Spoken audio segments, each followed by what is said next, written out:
Just giving you a heads up that this week's episode is going to be a little weird for this particular review. We watched Cha Cha Real Smooth, and then we had a production issue and lost what was actually a pretty good discussion that we had about it. I'm kind of disappointed about that because we did some good, actual, honest conversation about a divisive and interesting film.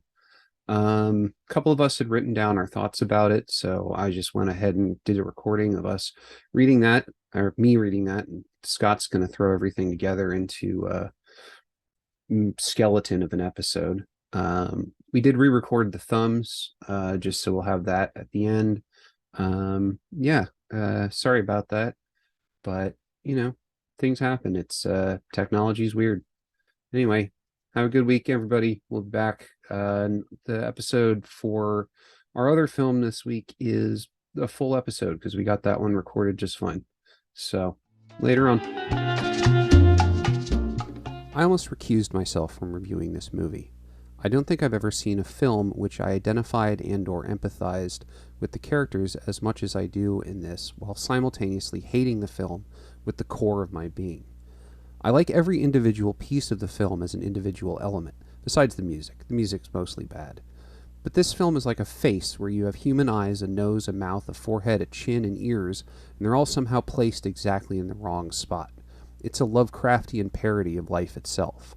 The movie is twee at exactly the wrong times, it's touching in ways that make it feel slight, the characters act in ways completely at odds with their motivations at any given moment, and it's an anti-love story. And everyone in the film feels like they're in the wrong age. Domino's not a real person. She's a caricature of the Madonna whore. Joseph is a deus ex machina that only exists for story-motivated reasons. Greg might as well be replaced with a cardboard cutout that has a sign around his neck that says nothing. Andrew and Lola's relationship is wonderful. Andrew and David's relationship is also wonderful. The choice of Tulane as a college is also superb.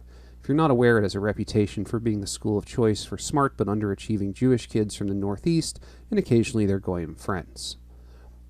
The scene in the Uber after the Otter Pop scene is one of the most human things I've ever seen in a movie. It's also nice to see Tommy Lafitte.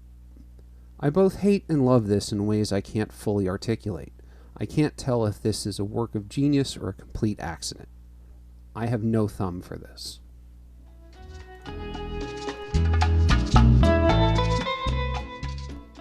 I saw this in December and was happy to watch it again. It's effective and moving and well made. But, and I mentioned this back then, I think what's really most fascinating about this film is not the plot, not the details of the story about a guy who gets his heart broken. I think what Cooper Raif's really interested in doing here is portraying a genuinely sensitive male, sort of post-machismo leading man. I see it as prescriptive. He's presenting his character as a role model.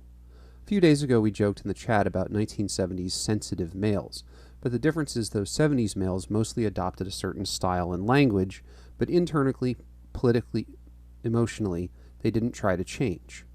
Rafe Andrew is modeling behavior that actually suggested different ways for guys to be. As a guy from an older generation, it was very interesting to see this. At times, I could very clearly feel my own playground conditioning coming up when I thought he was being too weepy or twee. There's a scene early on in the film when Dakota Johnson stares at him with these luminous, adoring eyes. Finally, a nice guy.